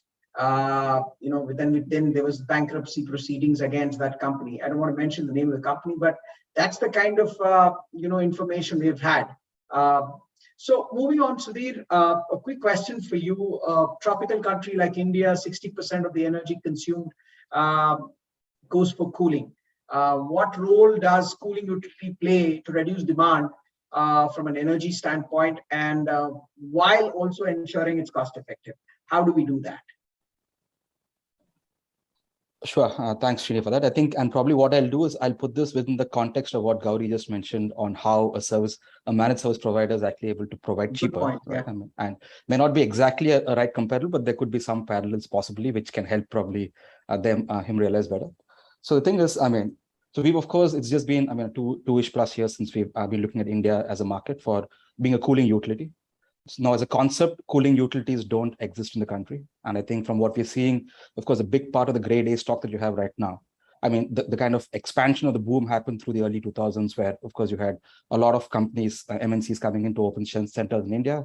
And then the early pioneers, of course, like Sanjay and even Gauri and so on, who were able to see the shifting trend to be able to understand what a potential customer would need to then in turn be able to build the right kind of, office assets, were the ones who essentially kind of capitalized on the market in large parts, right? And to do that, what had happened was, of course, in that market construct, I think what had to be done was seeing what market gaps are there, what institutional voids are there, and then try control whatever is required from a design standpoint, a construction standpoint, services procurement standpoint, to in turn be able to deliver a quality asset to a potential tenant, right? And then from that point onwards, of course, green buildings as well started in India, and you started seeing quite a bit of incremental innovation happening within the construct of what started forming, I would say 20 odd years ago, of incrementally, I mean, like Sanjay mentioned about high performance glazing for glasses and so on. So wherever there was scope for enhancing the energy efficiencies, wherever the scope for basically, I mean, making the buildings greener, more sustainable, there was quite a bit of incremental, I would say, innovation that happened step by step over the course of the last, keeping in line with global trends, of course, over the last, I would say, 2 decades. And within that construct, I mean, why I'm just giving this context to you is basically within that construct, certain market models as well evolved, where it meant that each large developer had to build in competencies within for a variety of things that probably may not have been required to be done. And if certain institutional mechanisms or outside providers could essentially step in to provide something on those lines, right? And cooling is one such great example. What we're seeing is that, of course, the role of cooling in the overall energy equation in India is still not necessarily being recognized as much as what it should be. And like you mentioned, for commercial real estate, up to 60% of the consumption could in turn be for cooling. So versus each developer trying what they can from a green building design standpoint, and from trying to design each building efficiently to put in place the right equipment and systems and so on and so forth, there could be models that can actually completely break down the current construct and approach it in a more radical way. And that's where I think we see the opportunity both for energy consumption to go down and the pace of acceleration of net zero buildings in India also to pick up pace, right? And why we see that opportunity is basically, like if you just, and where we see a play for us is currently that is the market is largely siloed, where you have, of course, the consultants and the architects who design buildings. Then you have the contractors who construct and developers who take a big part of the risk from design to construction. Commissioning, from what we've seen in large parts, may not necessarily be in line with what the design intent has been. And then once it gets into operations, it's a complete, I would say, it's in large parts, it looks largely chaotic, where you have one is the IFM market trend trying to consolidate a variety of services. But at the same time, you have OEMs providing maintenance, then manpower being provided by service providers, a large part of replacement risk being taken by developers. So it's like pretty much multiple actors for something like cooling. Acting across the entire value chain to provide one service to their tenants, right? And of course, since this is one amongst the many other services, you need to have a developer who has the capabilities to try do this in the most cost-effective, competent way. But given that cooling is already a large part of the energy consumption and in a way the operating cost, right? And it aligns quite well with what the end user requirements are, whether it is on an ESG front or whether it is on basically better indoor quality, air quality, HSE, and so on and so forth. What typically a cooling utility would do is kind of come in pretty much at the design phase, work alongside with the developer from designing, investing, owning, operating, and providing a long-term utility kind of a service. So ultimately what happens is the capex risk, the construction risk in large parts kind of go out. Of course, it might increase the risk for a developer to ensure there's better coordination between other aspects of construction plus this. But at least as long as the life cycle cost comes down and it makes it ultimately a better quality service for the end users, there can be the dual benefit of it being both cheaper, far more sustainable compared to the way it's happening right now, because it's district cooling and cooling as a service models inherently ensure that both the cost of service and even the energy consumption is far more lesser, and then basically provide something that is more reliable, essentially. So that's where I think we see an opportunity for that. So what I was saying is that, does that mean that when a developer does the same infrastructure or creates the same infrastructure vis-a-vis what you create, are you saying your construction cost is comparatively cheaper to what a Gauri or a Sanjay would spend on? Or is it because of your financing models that you bring to the table? Sure. That the I wouldn't say, so I wouldn't say construction cost per se. I'm sure the likes of Sanjay and all are great negotiators and they have the scale to be able to build the cheapest, right, versus anyone else. But the value comes essentially in approaching it through the entire life cycle. So what we're seeing across the 8-10 conversations in India right now is by inherently in design, we can achieve the same thermal comfort with 30 to 40% lesser capacity. because most theoretical models, I mean, most consultants use theoretical models for designing what cooling load is required. Right? So, and we, because as a owner operator for 20 plus years with almost 400 million square feet of area being cooled right now for 20 plus years, the data points in terms of end use patterns, the building type, climatic conditions is absolutely important in ensuring that you kind of design fit for purpose, not necessarily say, ASHRAE says this, and I need to do this kind of a thing, right? And we take the risk as well. So it starts coming in from there. And then on the model on where probably shared service providers could essentially be adding value, right? And because this is our core business, in terms of all the major procurement of equipment and so on, we procure globally, and we have the scale to procure from chillers to cooling towers to et cetera, et cetera. I mean, basically probably at much better terms than an individual developer, unless they have that kind of global scale. So procurement of at least key aspects of assets, the service infrastructure, could end up being cheaper. Construction costs, of course, would be, there typically it's about, since it's more of a partnership model, like acting like a developer of sorts, it's kind of working along with the developer to ensure that whatever construction costs they're actually achieving with a contractor, the same thing can be done by us on a project by project basis, essentially. So overall, if you're achieving lower capex, right? And we've seen that, we're saving capex by a good 20, 30 odd % versus a baseline approach versus this approach, right? So that's where the value comes in, essentially. Interesting. Sanjay, since you're back, quick question for you in terms of the, the whole net zero ambition of every organization. What are your strategies and, to meet the sustainability goals, and how is your organization taking it forward with respect to this?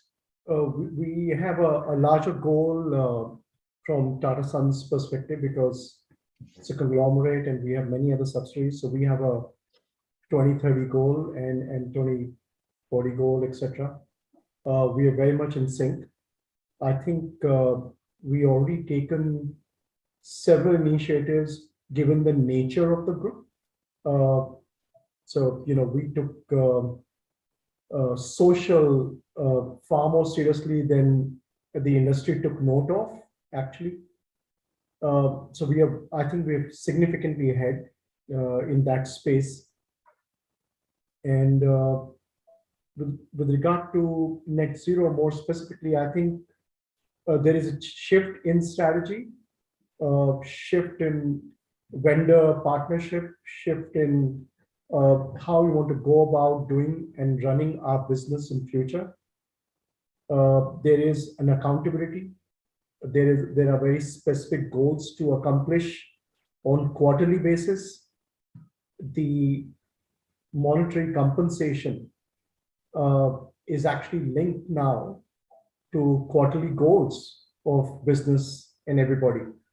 So we have actually transformed our ESG objective into a very operational, tactical implementation plan with a very specific end goal achievement dates in mind. I think it's a very serious matter than how it's being viewed. I think increasingly businesses who are not quick to respond to this will get marginalized and they may get impacted. And I think there's a huge kind of commitment when we look at from occupiers' point of view. It's basically a qualifier. If you don't have your specific goals, objectives listed on your website, that's actually a basic thing. And then if you do not adhere and are struggling to objectively define, you may get actually left out. So it's something which I think this industry will embrace. Even on the residential side, actually, we took it very strongly. So I think this is a huge shift, and this may actually change structurally the cost dynamics as well. So I think a time will come, there'll be a reset of the business model, in my opinion, in next 2-3 years, given whatever changes and disruptions that we've seen in last 5 years or so. Interesting. Gauri, since Sanjay touched upon the subject of ESG, where is India on the ESG scene? Are we actually creating an ecosystem that is truly ESG compliant? I mean, what's your take on that? I mean, it's a buzzword right now. Everybody talks about it. All the RFPs that most brokers send out to landlords these days has this ESG net zero component, all of this put in. But from an ESG standpoint, how is India? What's India's scene on this? I mean, with specific with respect to real estate, I think ESG has become more a hygiene factor of late. It's no more a differentiator between one developer versus the other. I think all the grade A serious ones are thinking really hard on how to implement the ESG standards that, and some of, I think even SEBI has come up with ESG reporting norms for listed entities. So the focus on it has significantly, increased over the last, I would say, 12 to 18 months, particularly post-COVID.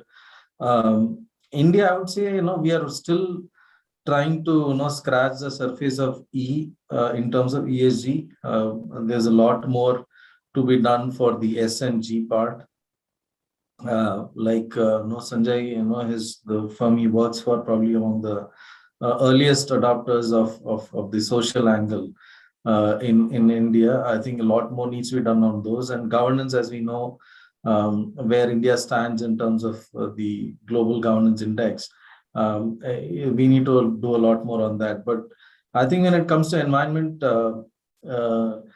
the tenants are demanding it today, and they're very serious. It's no more, I mean, you just can't get away with, okay, I am no LEED platinum or no LEED gold, and now they're asking for wellness certifications. They're asking, I mean, I've had conversation with tenants who have gone to the extent of, can you tell me how many, what is the employee mix in your organization?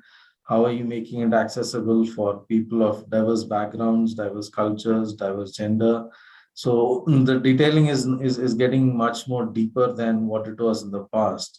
And if we don't do it, I think we will be missing out. So only those organizations which truly adopt it and spirit will be able to survive this, because it has percolated down. It is very clear. The message has gone down to the individual manager, business unit head level, and his KRAs are being tracked and linked to his ESG performance. And most of our tenants, being IT, where their embodied carbon levels are fairly low, their targets are like net zero by 2025. I mean, which is like, India goals are 2070. The gap is like 45 years, and developers are trying to make the best case out of it. And some of us may get there fairly early, some of us will get there eventually. But it is it's no more a buzzword. It is something which it has to be imbibed in the culture of the organization. If not, we'll have a penalty to pay for it. Yeah, there is a green tax that is there. Who is bearing it is still, tenants are still not actually truly ending up paying for it today. But I think the switch will happen when every organization is going to insist on, I need 100% green power. They will start paying for it as well. So the green tax will eventually get passed on to the consumer at the end of the day. But we have all started the journey, and we better be there in the journey. This is probably something like the BOCW that when it was introduced as a labor cess, most companies refused to pay, saying that, why should we pay for it? Let the contractors pay. But today, if you look at it, every organization is paying for it. All of this adds to the overall cost. And like Sanjay and you mentioned earlier, obviously the rents have to increase. The good thing is dollar has become stronger. Like Sanjay said, 78. So we're still sub-dollar market, which is a good sign. Hey, Vinod, good to have you back. I know. I hope the dollar touches 100. So that we can take the rent to at least 100 minimum average. I think Sanjay has a benefit of being a local developer, so the dollar doesn't matter to him. We have our rents go up, but our returns keep tanking. If the dollar really starts because you have to appreciating, repatriate, right? You have to yeah, send we the got to money back. repatriate, No, which I is don't. not Sanjay's problem. I don't agree with Dory whatsoever. Dory had a choice to delist and list in India. Good. Yeah, that's another day. We'll have a chat on it another day. I would just add to what Sanjay is saying. All we have to do is don't worry about where the dollar goes. Start paying rent in dollars. $1 rent is fine. That's easy. Then just end the discussion there and start paying dollar rents. Correct. As always, Vinod is very optimistic, very clear in his thought. So it shall be paid. So Vinod, will you also pay the contractors in dollars? Happy to pay if you pay me the rent. Okay, good. If I get rents in dollars, I'll pay back in dollars. I don't have a problem. All right. On a lighter note, Vinod, since I have you, I have a very important question for you with respect to REIT. Sure. What's the India scene on REIT? Where do we stand on that? Where is it going? And should we expect more retail, warehousing, hospitality assets in the REIT? What is your take on that? See, for India, firstly, we are just about taking baby steps. Okay, legislation took about 5-7 years to frame. Rightly so, because you needed to bring in a lot of ring fencing to protect customer interests. And as developers, you're guilty till proven innocent in India. So by default, anything to do with real estate needed to be kind of ring fenced. I think they've done a phenomenal job of the legislation. Having said that, the education journey slowed down because we had the 2 years of the pandemic. Otherwise, I think it would have been a very, very different play currently, with a lot many more investors actively engaged in REITs, because you've seen them deliver return. You've seen the resilience and the stability in the asset class. And if you look at the global map of REITs, we are just 3 REITs in India. Of course, there's a huge volume of real estate that is organized and has the right level of debt and distribution flexibility available that can come in some shape or form on the REIT. It doesn't need to restrict itself just to commercial real estate. Any asset class that has got the resilience, at the same time, their financial prudence is translating into distributable dividend that's available as cash flow, can come into the REIT. So hotels can come, malls can come, logistics can come, all of those will come. All over the world, they're there. There are residential REITs all over the world. There's a jail REIT, there are hospital REITs. So it really depends on where India takes from there. But commercial real estate, certainly there's a long runway ahead. And I think the foundation work has been very well laid out. The investors are now starting to understand the product. The larger savvy investors understand that's why they are long-term. That's why you don't see too much free float. But it's like we had 7,000 investors and now we have 24,000 investors in the REIT. So the numbers are rising, and it's only good cumulatively. You're seeing the return, you're seeing the distribution yield, you're seeing the total return, and it's maturing pretty quickly. So I think a very good roadmap going forward. So as a follow-up question, Vinod, can you take a crystal ball view in terms of how much of debt would there be in the commercial real estate sector today? I mean, just an indicative number. How much of debt would all the developers across the country, just an indicative number. See, the commercial real estate, the way we categorize it, primarily 90% of the footprint is tech enabled. Correct. Occupiers. Correct. And 90% of that space is A-grade or just about close to A-grade real estate. Correct. Right? And that is primarily institutionalized already. Whatever is getting built new is being built with only organized capital, because nobody's pouring speculative concrete. Mm-hmm. So while you want to put a number, it's very difficult to put a number, because if you ask me, less than 10% of grade A space is getting built out of the cumulative supply. And that is very limited speculative supply. So if you fast forward 24, 25, you will have no real supply compared to demand. And all of that supply is institutional or organized players like us and a few others who are very, very balanced about their debt footprint. So most of them will be between the 20 and the 30% in terms of debt. Okay. The rest of them will be bought out because you won't be able to sustain it. Mm-hmm. Interesting. Shaili, are we good on time? Yeah. I think we can continue for 10 more minutes. Okay, all right. So Gauri, this question is to all three of you, the big boys in the room with respect to large real estate portfolios. What are the things that you're doing differently to get the tenants back into the office space? I know that everybody's, somebody's saying food, somebody's saying something else, but I want to hear from each one of you, your takeaway on how you're getting tenants back into the office space, workers basically. Okay, I mean, we are doing, all the song and dance, anything that takes, from serving tea to samosas to having musical afternoon, musical evenings to screening IPL matches, to giving, tickets to movies, you name it. I think, we're all doing all of that. And of course, giving them a lot of comfort in terms of constantly communicating with them, particularly on a serious note, telling how the park is sort of has been refurbished. Most of the big boys have actually used this downtime to do a lot of refurbishment work. So the park is actually, each of the parks are looking better, more cleaner, more healthier. And one thing, one of the taglines we are using is, you're happy at home, but you're healthier at office, because the pollution levels in the office and the general environment, work environment, and the greenery that you have in a campus such as ours is much better for your health than what you actually end up taking in when you're staying locked in within your own room, both for your mind and actually for your physical health.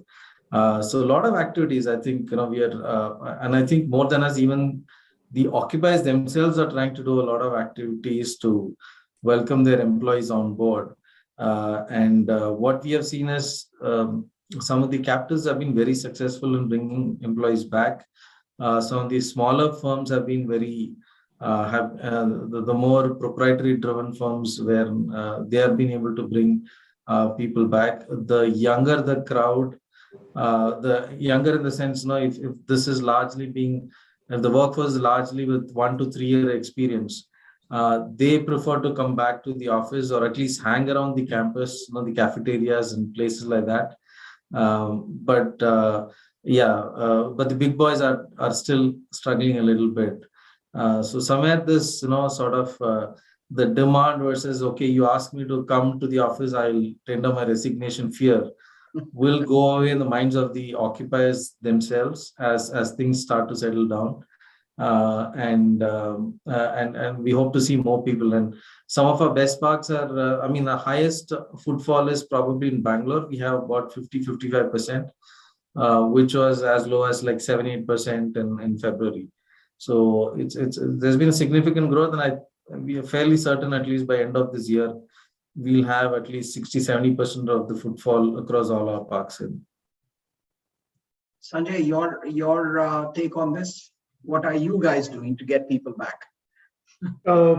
I think we have to sync our strategies with the occupiers. We have seen a considerable gain of absorption in the office and the presence of people. So that's a good sign. And it's increasing. It's moving in the right direction. Actually, many of our properties are 50-60% already.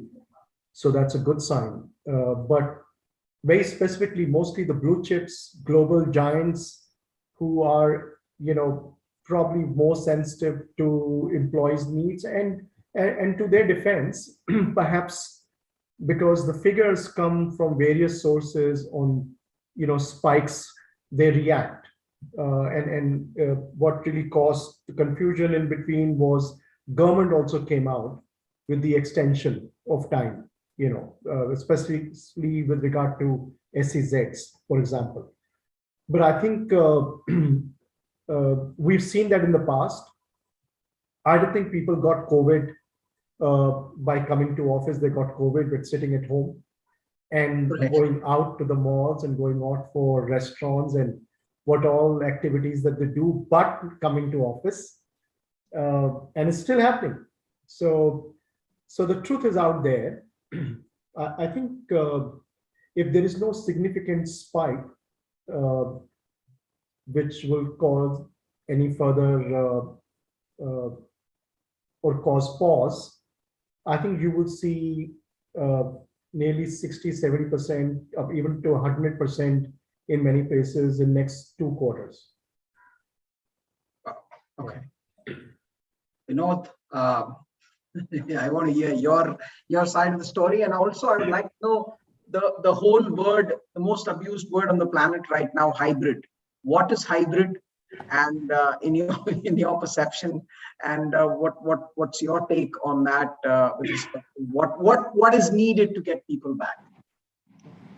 So, on a serious note, both the panelists have already given you all that the landlord is not entitled to do or obligated to do is already doing, right? It's not really the landlord's responsibility to make sure your employees comes to your office, but we are doing everything it takes because it's relevant. On a lighter note, just when we are running malls, we have a revenue share, so we make sure people come. All you need to do is tell all tenants, sign revenue share with us, change the rent model to minimum rent with revenue share, we'll get your employees back. Leave that to us. We'll figure it out, right? There are many ways to do this. But unfortunately, I can't break the boardroom decision-making of these guys to say, okay, I'm worried and there is attrition. Leave that to us. We'll get your employees back. Give us revenue share. So all of these things are, today what's happening is give them a recliner chair, allow them beer in the office, right? Let them come in shorts and slippers. You see, people will come back to office. They've got spoiled in the last 2 years. Sitting at home on a recliner, doing what they want. One screen is a Netflix, the other is God knows what. You're doing whatever jobs are assigned to you. So why will you get back to work? It has to, the foreman, sitting upright is a problem for a millennial. 2 years he's been lying down at work. Let's face that. Right? So he has to be brought back to work. Yeah. Yeah, Sanjay, go ahead. Yeah, no, I was just to what you were saying. I think because of talent war that started globally, absolutely, companies became defensive. Yeah. And you know what happens to talent? They also go through the cyclical moves. Yeah, absolutely. So I think, you're right. Yeah, it's just around the corner. Yeah, it's a matter of time. I think what happens is really, to add to what Sanjay is saying, productivity is not being truly measured. And I can guarantee you productivity is maybe less than 40% of what it was if you were on the desk in the office doing your assigned tasks. Nobody is measuring productivity in the true sense. You may hire more number of people to do the same job, but that doesn't mean you've got productivity. What you can do on a 9-hour desk, you may not do that same. You may have 10%, 15% highly motivated employees who will execute and deliver. The rest of them the degrees are going to vary, and eventually your average productivity is going to be down. And whether it comes to growth, collaboration, wanting to see where your organization leads, your culture, the energy just cannot happen to you over a desk. I know of clients complaining that even interviews somebody else's proxy. Because you're doing a voice interview, you may do a phenomenal job and get the job, you see. So there are a whole lot of challenges they are going through right now. I think it's a 6, 9, 12-month transition, which we call hybrid. Eventually, 4 or 5 top boys will have to come together and say, we'll pay you an incentive to be in office. Increments will be higher for office. We'll compensate you for travel. We will pamper you at the workplace. And all of those things as a combination, which we are more than happy to collaborate and participate with. You will see people get back on the desk. The other important thing we must remember is the average age in India for tech is between 25 and 27. Right? In 2 years, millennials will not be the only workforce. You'll have Xennials on the desk. Xennials are just about finishing graduation right now. They are not used to getting spoiled working from home. They're the ones who want to be in office. And the minute you start hiring fresh talent from campuses who will straight now come to your office, and you change that scenario, you will have the millennial come back to the desk because he's going to lose his job.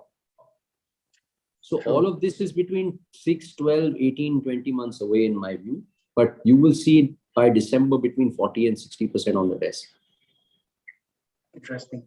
So you're, so Sanjay, you and Gauri are predicting the fact that by end of this year, you will have at least 70% of people back at work. They have to take that leap of faith, boss. I mean, we will do as developers and owners of asset management, do what you like, whether it's samosa or anything else you want, we will deliver. But ultimately, it's the management that needs to nudge you guys to start coming back to the office. Domestic India is back on the desk. Yeah, 100%. Nobody complains. Domestic is 100% back on the desk. Yeah. True. It's the same human being. Yeah. Very true. I think it's just that these guys have been pampered over the last 24 months, and that's why they're all taking it easy. Hopefully, with the thought that Vinod's thought that we can have beer in the office and there won't be any licensing issues. And I will hold you to that. No, give us dollar rents and do revenue share. You see what we do. Okay, with those thoughts, revenue share, beer in the office. I think I'm going to end this session. Shaili, are we good on time? Any questions to the panelists? We are on time, Srini. Normally there are boxes when the people put in questions. Nirja, are there any? Any questions for us? I don't see anything on the chat, Sachin. Would you like to now take over the session and close it? Yeah, so thank you very much. So, thank you all speakers. Thank you so much for sharing your views.